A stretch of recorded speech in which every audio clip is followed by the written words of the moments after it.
Hello everyone, हर हर महादेव दोस्तों। आपके अपने चैनल हर दिन कुछ नया में आपका बहुत बहुत स्वागत है। तो आज हम इस वीडियो में बात करेंगे संतोषी माता व्रत कथा के बारे में। आपको इस वीडियो में संतोषी माता की कथा सुनाई जाएगी, तो आप सभी लोग वीडियो में अंत तक बने रहें और संतोषी माता की कथा का श्रवण करें। तो चलिए वीडियो को शुरू करते हैं। एक बुढ़िया थी, उसके 7 बेटे थे, 6 कमाने वाले व एक निकम्मा था। बुढ़िया माँ 6 पुत्रों के लिए रसोई बना भोजन कराती और पीछे जो बचता वह 7वें को दे देती थी। परंतु वह बड़ा भोला भाला था, मन में कुछ विचार ना करता था। एक दिन वह अपनी पत्नी से बोला, देखा मेरी माँ मुझ पर कितना प्रेम करती है। वह बोली, क्यों नहीं, सबका जूठा बचा हुआ जो तुमको खिलाती है। वह बोला, भला ऐसा भी कहीं हो सकता है। मैं जब तक आंखों से न देख लूं मान नहीं सकता। स्त्री ने हंसकर कहा, देख लोगे तब तो मानोगे। कुछ दिन बाद बड़ा त्योहार आया।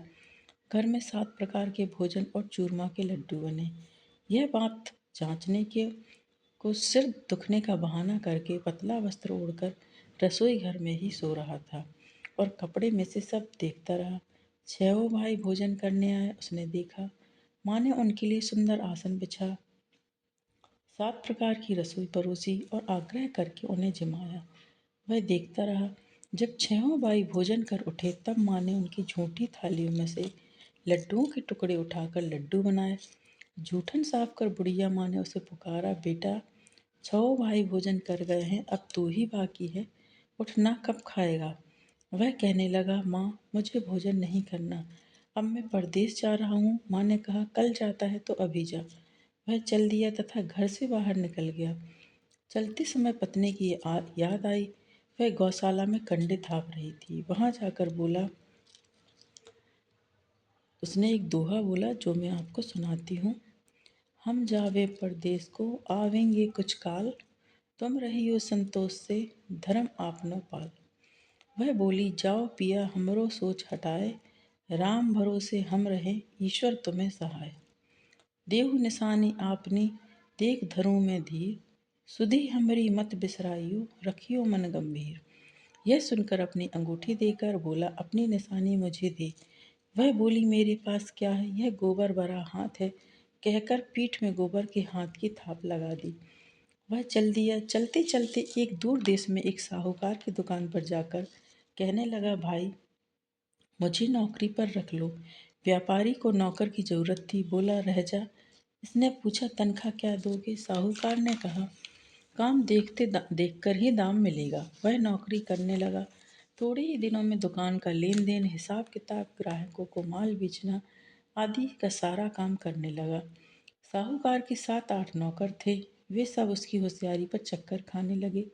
सेठ ने काम देख उसे 3 महीने में ही आधे मुनाफे का हिस्सेदार बना लिया। 12 वर्षों में वह नामी सेठ बन गया। अब बहू पर क्या बीती। सास ससुर उसे बड़ा दुख देने लगे। सारी गृहस्थी का काम कराते, लकड़ी लेने जंगल भेजते और आटे की बची भूसी से रोटी बनाकर उसे देते तथा फूटे नारियल की खोपड़ी में पानी देते। इस प्रकार वह दिन गुजारने लगी। एक दिन वह लकड़ी लेने जा रही थी। उसे रास्ते में बहुत सी स्त्रियां संतोषी माता का व्रत करती दिखाई दी। उसने वहां खड़े हो कथा सुन पूछा, बहनों यह तुम किस देवता का व्रत कर रही हो और इसके करने का फल तथा इसका व्रत का विधान मुझे भी समझाकर कहो, तो मैं आपका बड़ा उपकार मानूंगी। तब एक स्त्री बोली, सुनो, यह संतोषी माता का व्रत है। इसको करने से दरिद्रता का नाश होता है, घर में लक्ष्मी आती है, मन की चिंताएं दूर होती हैं, घर में सुख और शांति मिलती है। निपुत्री को पुत्र मिले, स्वामी बाहर गया हो तो शीघ्र आवे, कुंवारी कन्या को श्रेष्ठ वर मिले, राजद्वार में मुकदमा चल रहा हो तो उसकी जीत होवे, गृह क्लेश की निवृत्ति हो, सुख शांति आवे, धन और जायदाद का लाभ हो, रोग दूर हो जावे तथा और जो कुछ मन में कामना होवे वह सब संतोषी माता की कृपा से पूरी हो जाती है। इसमें संदेह नहीं है। वह पूछने लगी, यह व्रत कैसे किया जाए, यह भी बताओ तो बड़ी कृपा होगी। वह स्त्री कहने लगी, 1.25 का गुड़ चना लेना, इच्छा हो तो 5.25 का या 11.25 का। बिना परेशानी, श्रद्धा और प्रेम से जितना भी बन सके सवाया लेना। प्रत्येक शुक्रवार को निराहार रहकर कथा कहना सुनना। सुनने वाला कोई न मिले तो घी का दीपक जला उसके आगे या जल के पात्र को सामने रखकर कथा कहना। कथा के पश्चात प्रसाद बांटकर स्वयं भी ग्रहण कर ले। केवल एक बार बिना खटाई का भोजन करना है। जब तक कार्य सिद्ध न हो नियम पालन करना है और कार्य सिद्ध हो जाने पर व्रत का उद्यापन करना है। 3 मास में माता फल पूरा करती हैं। यदि किसी के ग्रह खोटे हों तो भी माता 3 वर्ष में अवश्य कार्य सिद्ध करती हैं। फल सिद्ध होने पर ही उद्यापन करना चाहिए, बीच में नहीं। उद्यापन में 2.5 सेर आटे का खाजा तथा इसी प्रमाण से खीर तथा चने का साग बनाकर 8 लड़कों को भोजन कराना। जहाँ तक हो तो देवर, जेठ, भाई, बंधु, कुटुंब के लड़के लेना। ना मिले तो अन्य रिश्तेदारों और पड़ोसियों के लड़कों को बुलाना। उन्हें भोजन कराकर यथाशक्ति दक्षिणा दे माता का नियम पूरा करना। उस दिन घर में खटाई कोई ना खावे, यह सुन बुढ़िया के लड़के की बहू चल दी। रास्ते में लकड़ी बेच उन पैसों से गुड़ चना ले व्रत की तैयारी कर आगे चली। सामने मंदिर देखकर पूछने लगी, यह मंदिर किसका है? सब कहने लगी, संतोषी माता का मंदिर है। यह सुनकर वह मंदिर में जा माता के चरणों में लौटने लगी और विनती करने लगी, माता मैं अज्ञानी हूँ, व्रत के नियम नहीं जानती, बहुत दुखी हूँ। हे माता जगत जननी मेरा दुख दूर करो, मैं तेरी शरण हूँ। माता को दया आई। एक शुक्रवार बीता कि दूसरे शुक्रवार को पति का पत्र आया और तीसरे शुक्रवार को उसका भेजा हुआ पैसा आ पहुंचा। यह देख जेठ जेठानी मुंह सिकोड़ने लगे, इतना दिनों में पैसा आया, इसमें क्या बड़ाई।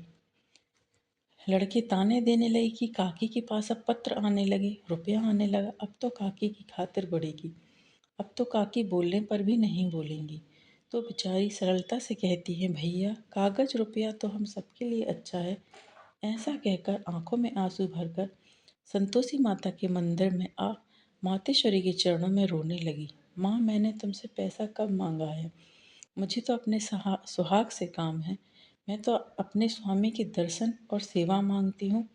तब माता ने प्रसन्न होकर कहा, जा बेटी, तेरा स्वामी आएगा, वह खुशी से बावली हो घर में जा काम करने लगी।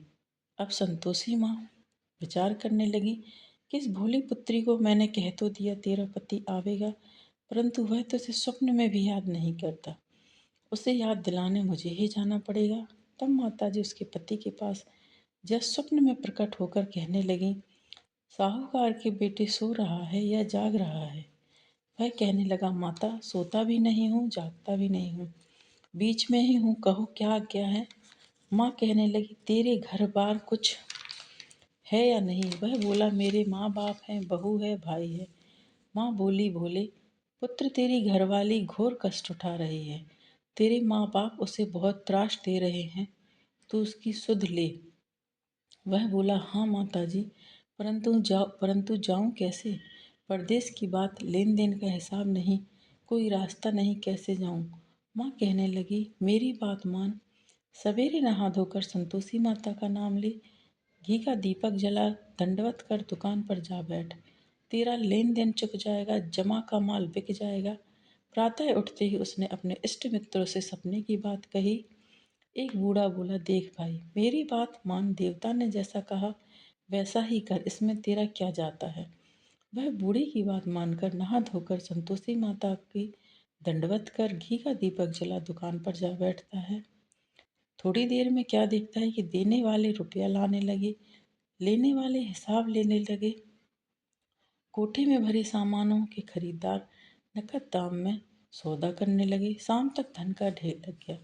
ऐसा चमत्कार देख प्रसन्न हो घर जाने के वास्ते गहना कपड़ा सामान खरीदने लगा।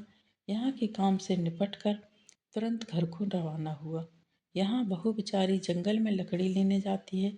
लौटते समय रोज माताजी के मंदिर पर विश्राम करती है।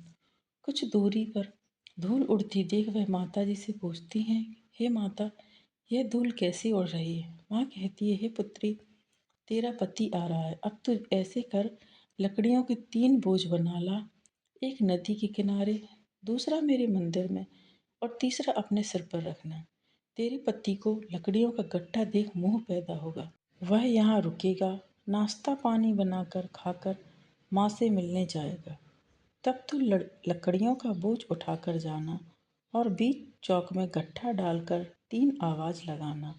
लो सासू जी, लकड़ियों का गट्ठा लो, भूसे की रोटी दो, नारियल के खोपटे में पानी दो, आज मेहमान कौन आया है। बहुत अच्छा माता जी, कहकर वह लकड़ियों के 3 गट्ठे ले आई। एक नदी पर, एक माता जी के मंदिर पर रखा। इतने में ही मुसाफिर आ पहुंचा। सूखी लकड़ी देखकर इच्छानुसार भोजन बना विश्राम लेकर वह गांव को गया। सबसे प्रेम से मिला। उसी समय उसकी बहू सिर पर लकड़ी का गट्ठा लिए उतावली आती है और आंगन में डाल जोर से 3 आवाजें देती है। लो सासू जी, लकड़ियों का गट्ठा लो, भूसे की रोटी दो, नारियल के खोपटे में पानी दो, आज मेहमान कौन आया है। यह सुन सास बाहर आई और दिए हुए कष्टों को भुलाने हेतु कहती है, बहू ऐसा क्यों कहती हो, तेरा मालिक ही तो आया है। आ बैठ, मीठा भात खा, कपड़े गहने पहन। इतने में ही स्वामी आता है और अंगूठी देख व्याकुल हो माँ से पूछता है, माँ ये कौन है। माँ कहती है, आज 12 वर्ष से सारे गांव में जानवरों की तरह भटकती है, घर का कुछ काम नहीं करती, 4 समय आकर खा जाती है, तुझे देखकर भूसे की रोटी और नारियल के खोपटे में पानी मांगती है। अब वह लज्जित हो बोला, माँ ठीक है, मैंने इसे और तुम्हें भी देखा है, मुझे दूसरे घर की चाबी दो, हम उस घर में रहेंगे। तब माँ बोली, ठीक है बेटा, तेरी मर्जी। यह कह चाबी पटक दी। तब उसने तीसरे मकान में जा तीसरी मंजिल के ऊपर का कमरा खोला, सामान जमाया। वहाँ राजसी ठाठ बाट बन गया। बहू सुख भोगने लगी। अब अगला शुक्रवार आया तो उसने अपने पति से कहा, मुझे संतोषी माता का उद्यापन करना है। उसका पति बोला, बहुत अच्छा। तब वह तुरंत ही उद्यापन की तैयारी करने लगी। जेठ के लड़कों को भोजन के लिए कहने गई। उसने मंजूर किया, परंतु जेठानी ने अपने बच्चों को सिखाया, देखो रे, भोजन के समय सब लोग खटाई मांगना, जिससे उसका उद्यापन पूरा ना हो। लड़के जीमने आए। उन्होंने खीर तथा भोजन पेट भर के खाया, परंतु बात याद आते ही कहने लगे, हमें कुछ खटाई दो, खीर खाना हमें नहीं भाता, भात खाकर आरुचि होती है। बहू कहने लगी, भाई खटाई किसी को नहीं दी जावेगी, यह तो संतोषी माता का प्रसाद है। लड़के उठ खड़े हुए, बोले, पैसे लाओ। भोली बहू कुछ जानती नहीं थी, उन्हें पैसे दे दिए। लड़के उसी पैसे से इमली खरीद कर खाने लगे। यह देख माता जी ने बहू पर कोप किया। राजा के दूत उसके पति को पकड़ कर ले गए। जेठ जेठानी मनमाने खोटे वचन कहने लगे, साला लूट कर धन ले आया है, अब सब मालूम पड़ जाएगा। बहू से यह वचन सहन नहीं हुए। रोती हुई माता जी के मंदिर में गई, कहने लगी, हे माता, तुमने यह क्या किया, हंसकर अब हमको क्यों रुलाने लगी है। माता जी बोली, पुत्री, तूने अध्यापन करके मेरा व्रत भंग किया, इतनी जल्दी सब बातें भुला दी। वह कहने लगी, माता भूली तो नहीं, ना कुछ अपराध किया है, मुझे तो लड़कों ने भूल में डाल दिए, मैंने भूल से उन्हें पैसे दे दिए, मुझे क्षमा कीजिए माँ, मुझे माफ़ कर दो, मैं फिर से तुम्हारा अध्यापन करूँगी। माँ बोली, अब भूल मत करना। वह कहती है, अब भूल ना होगी माँ, अब वे कैसे आवेंगे। माँ बोली, तेरा पति तुझे रास्ते में ही आता मिलेगा। वह निकली राह में पति आता मिला। पूछती है, तुम कहाँ गए थे। वह बोला, इतना धन कमाया है कि उसका टैक्स राजा ने मांगा था, वह भरने गया था। दोनों प्रसन्न होकर घर को गए। कुछ दिन बाद फिर शुक्रवार आया। वह बोली, मुझे फिर से माता का उद्यापन करना है। पति ने कहा, करो। वह फिर जेठ के लड़कों को भोजन कराने को कहने गई। जेठानी ने खरी खोटी सुनाई और सब लड़कों को पहले से ही खटाई मांगने को सिखाया। लड़के कहने लगे, हमें खीर नहीं खाना, जी बिगड़ जी बिगड़ता है, कुछ खटाई खाने को दो। वह बोली, खटाई खाने को नहीं मिलेगी, आना है तो आओ। यह कहकर ब्राह्मणों के लड़के लाकर भोजन कराने लगी। यथाशक्ति दक्षिणा की जगह एक एक मीठा फल उन्हें दिया। इससे संतोषी माता प्रसन्न हुई। माता की कृपा होते ही 9वें माह में उसको चंद्रमा के समान सुंदर पुत्र प्राप्त हुआ। पुत्र को लेकर प्रतिदिन माता जी के मंदिर में जाने लगी। माँ ने सोचा, यह रोज आती है, आज मैं ही इसके घर चलूं। यह विचार कर माता ने भयानक रूप बनाया। गुड़ चने से सना मुख, ऊपर से सूंड के समान होंठ, उस पर मक्खियां भिनभिना रही थीं। देहरी में पाँव रखते ही उसकी सास चिल्लाई, देखो रे कोई चुड़ैल डाकन चली आ रही है। लड़कों इसे भगाओ नहीं तो ये किसी को खा जाएगी।